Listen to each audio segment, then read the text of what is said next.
Une des premières mesures de biosécurité est de limiter la circulation autour des bâtiments d'élevage en mettant en place des barrières physiques et un panneau indiquant l'entrée contrôlée sur le site.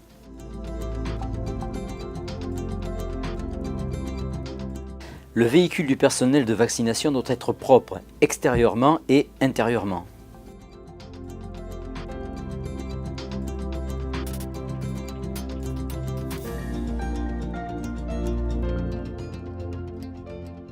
Le sas est une barrière de sécurité sanitaire divisée en deux parties, une zone extérieure et une zone d'élevage.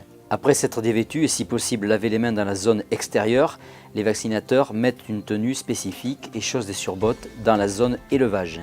Toujours vérifier le nombre d'animaux à vacciner réellement, c'est-à-dire le nombre de livrets moins la mortalité. Vérifier l'ordonnance jointe au vaccin et l'adéquation entre le nombre de canards à vacciner, les vaccins utilisés et le nombre de doses prévues pour chaque vaccin si plusieurs vaccins sont prescrits.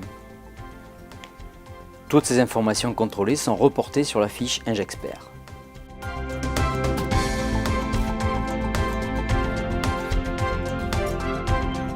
Tout le matériel de vaccination doit être propre et stocké dans des boîtes hermétiques spécifiques.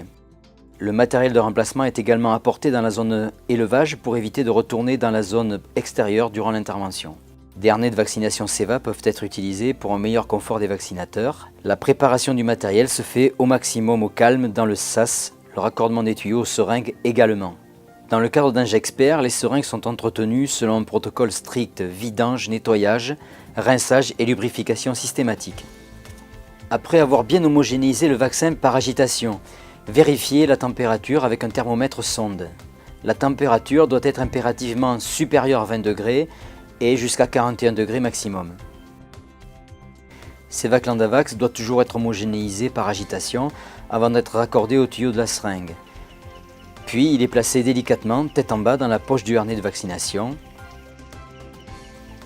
et la poche est refermée. La seringue est ensuite amorcée.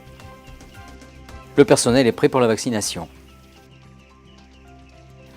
Pour le confort des animaux et pour une vaccination plus facile, une mise à jeun est recommandée. Cette mise à jeun doit être comprise entre 2 et 6 heures maximum au démarrage du chantier. Selon l'âge des animaux, 2 heures maxi à 15 jours d'âge, 6 heures maxi lorsque les animaux sont plus âgés. Bien sûr, l'eau doit être maintenue. Vérifiez la température en début et en fin de chantier de vaccination. Si le nombre d'animaux est important, séparez le bâtiment en plusieurs parcs ou faire un pré-parc d'attente. La taille du parc d'attrapage ne doit pas être trop grande pour éviter l'entassement des animaux. Toujours refermer le parc d'attrapage très calmement pour éviter de stresser les animaux. Utilisez préférentiellement des caisses plastiques rectangulaires adaptées à la taille des canetons pour les monter sur la table de vaccination plutôt que des seaux.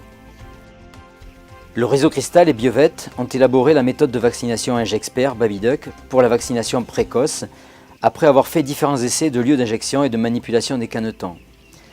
La méthode retenue permet de garantir un point d'injection maîtrisé tout en limitant la fatigue de l'opérateur. Dans la caisse, le caneton a tendance à fuir. Sa cantation se fait tel qu'il vient. On le prend par le dessus du corps. Quand on relève légèrement l'animal, il tend le cou et un pli de peau se fait naturellement au-dessus de l'index, ce qui dégage le lieu d'injection et permet de le maîtriser sans avoir à réaliser un pli de peau à proprement parler.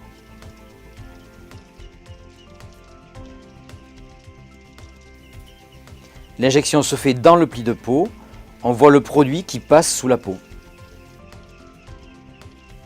Attention à la désynchronisation, toujours bien rester attentif et recommencer l'injection si elle est ratée.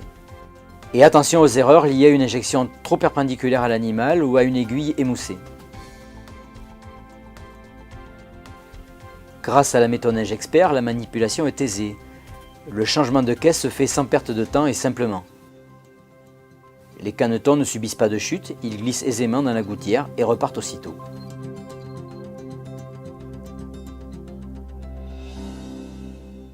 La réussite d'une bonne vaccination, c'est aussi l'environnement, ce n'est pas uniquement la vaccination, c'est-à-dire la préparation de la vaccination avec l'ambiance du bâtiment, la température, la disponibilité, la mise à jeun, disponibilité, abreuvement et alimentation.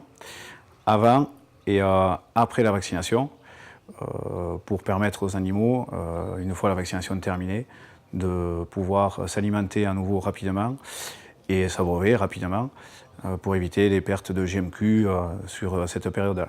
Après la vaccination, il vous faut quand même des points de chauffe suivant l'âge des animaux et suivant la période pour qu'ils puissent se mettre au chaud si nécessaire. Après la vaccination et le passage sur le toboggan, les canetons ne s'entassent pas et rejoignent rapidement leur groupe. Ils vont à nouveau se nourrir et boire, d'où l'importance de remettre l'aliment dans le parc de relâcher. Il faut aussi passer régulièrement pour les faire bouger et vérifier leur comportement.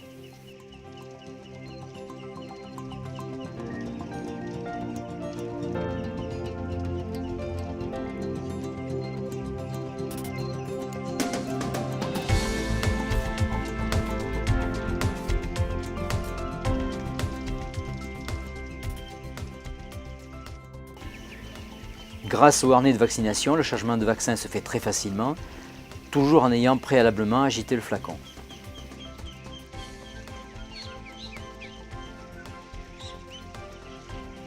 Lors de ce changement, c'est-à-dire après 1000 injections, il est recommandé également de changer d'aiguille. Les vaccinateurs en profitent pour vérifier le nombre de doses injectées grâce au compteur. Une petite pause café est toujours appréciée et permet de travailler dans de meilleures conditions.